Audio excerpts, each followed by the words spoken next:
malih sok aya ibu-ibu anu naroskeun langsung Ustad kengeng naroskeun kengeng sabar hiji patarosanana hiji we cenah mun atos eta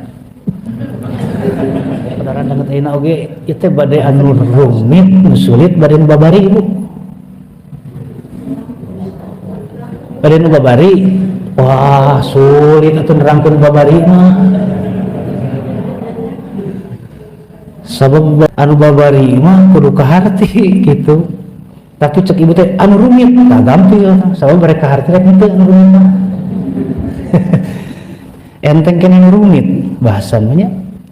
ari tatarucing anu biasa mah anu hiburan naon sababna jarapah beuheungna panjang aya walaranana eta ibu cing naon sabab eta mah kersening Allah we mohon eta meleres kitu nya dan naon oge cekap ku jawaban eta kersening Allah we tos tapi nalika retorika ngiring kadinya naon sababna jarapah beuheungna panjang sabab jarak antara sirah jeung awakna jauh leres teu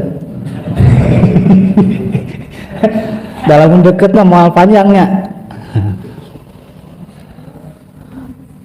maung hiji ditambah hayam dua sabaraha hiji bu jadi sabaraha hiji maung hiji ditambah hayam dua hiji cenah anger maung dah hayam beaku maung anger we cenah tilu naha sabab maung keur puasa